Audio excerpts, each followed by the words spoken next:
Hello friend, जैसे कि हमने पिछले वीडियो में देखा था कि जोधा बेगम बख्शी बानो और शरीफुद्दीन को कैद से आज़ाद करने के लिए मुग़ल सल्तनत के सारे बेगमात और मरियम मकानी और मुग़ल सल्तनत की वज़ीर आलिया यानी महामंगा इन सबको इकट्ठा करके जोधा बेगम शहंशाह को समझाने की कोशिश करती है कि वो बख्शी बानो और शरीफुद्दीन को आज़ाद कर दे। और शहंशाह सबको एक साथ देखकर हैरानी से पूछते हैं, क्या बात है अम्मी जान, आप सब यहाँ हमसे कोई गुस्ताखी हो गई है क्या? अम्मी जान, आप एक इशारा कीजिए, आपकी हर ज़रूरत को पूरा करेंगे, कोई शिकायत का मौका नहीं देंगे।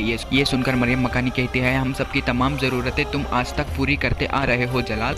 आज हम बस ये फरियाद लेकर आए हैं कि इस वक्त बख्शी बानो की जो ज़रूरतें हैं तुम उन्हें भी पूरा कर दो। ये सुनकर शहंशाह को बहुत गुस्सा आता है और वो गुस्से से वहाँ से उठकर कहते हैं, अम्मी जान, हमने आज तक आपको कभी भी ना नहीं की है, लेकिन आप ये चाहते हैं कि हम बख्शी बानो को माफ़ करें तो हमें माफ़ कर दीजिए। हम एक गद्दार को माफ़ नहीं करेंगे, खासकर उस गद्दार को जिसने हमारी बेगम को बदनाम करने की कोशिश की है। शहंशाह के ये बातें सुनकर जोधा बेगम और सारे बेगमात और परेशान होते हैं फ्रेंड्स। खासकर जोधा बेगम और शहंशाह अपनी फूफी जान से कहती है, फूफी जान, आप हमारी वालिद साहब जन्नत मकानी हुमायूं साहब की ज़िंदगी पर हुमायूं नामा लिख रही हैं, तो आप हमें बताइए कि क्या हुजूर एक गद्दार को माफ़ करेंगे? और शहंशाह की फूफी जान कहती है, जलाल, अगर मरहूम भाईजान हुमायूं की नज़र से देखा जाए तो एक बादशाह को एक गुनहगार को सज़ा ज़रूर देनी चाहिए, लेकिन उसकी सज़ा उसके गुनाह के मुताबिक ही होनी चाहिए। किसी को भी उसके गुनाह से ज़्यादा सज़ा देना इंसाफ नहीं है जलाल। शहंशाह इनकी बात भी सुन लेते हैं फ्रेंड्स और शहंशाह रुकैया बेगम से भी पूछते हैं, रुकैया बेगम, आप बेगम में ख़ास हैं और इंसाफ पसंद भी है, कि आप हमें बताइए कि शरीफुद्दीन और बख्शी बानो के मामले में हम बख्शी बानो को माफ़ करना चाहिए या नहीं?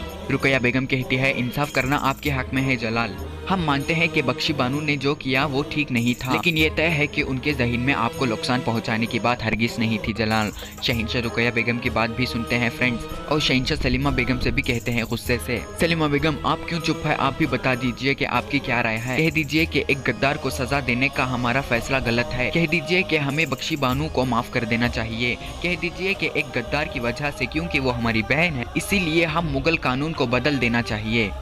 और सलीमा बेगम कहती है, हम बख्शी बानो के बारे में तो नहीं शहंशाह, लेकिन हम उस खातून के बारे में ज़रूर बात करेंगे जो माँ बनने वाली है।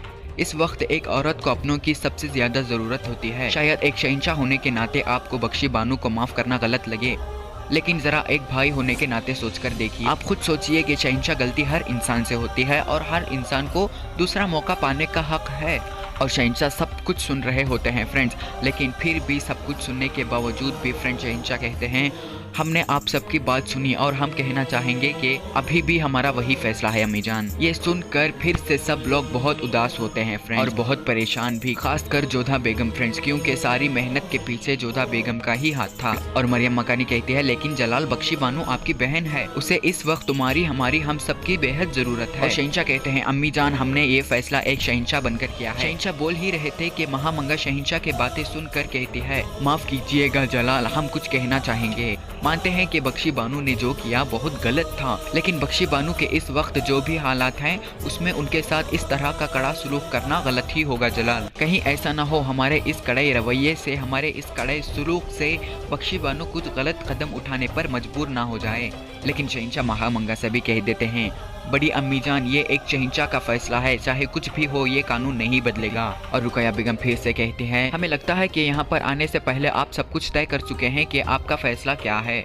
अब हमें लगता है कि इस मामले पर बहस करके कोई नतीजा नहीं मिलने वाला। इजाज़त दीजिए शहंशाह, खुदा हाफिज। ऐसा कहकर सब लोग उदासी से जाने लगते हैं फ्रेंड्स, लेकिन जोधा बेगम बहुत ही उदासी से जाती हैं और सब बाहर आते हैं। और मरियम मकानी कहती है, हमें और कोशिश करनी चाहिए थी रुकैया बेगम, लेकिन रुकैया बेगम भी कहती है, नहीं अम्मी जान, हम सब शहंशाह को अच्छी तरह से जानते हैं, एक बार वो जो फैसला कर लेते हैं तो वो शहंशाह किसी की नहीं सुनते, अब उनसे बात करना मुनासिब नहीं होगा अम्मी जान। ये सब सुनकर जोधा बेगम और उदास और परेशान होती है फ्रेंड। लेकिन सलीमा बेगम रुकैया बेगम की बात सुनकर रुकैया बेगम से कहती है, हम मानते हैं रुकैया बेगम के शहंशाह बख्शी बानो को माफ करना नहीं चाहते, लेकिन हमने महसूस किया है अम्मी जान के एक भाई इस मामले में जरूर थोड़ा परेशान था।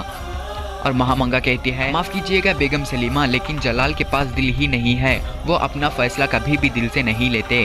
फिर से रुकैया बेगम कहती है, सलीमा बेगम, अगर हम इस बारे में शहंशाह से ज्यादा बात करेंगे तो वो गुस्सा हो जाएंगे।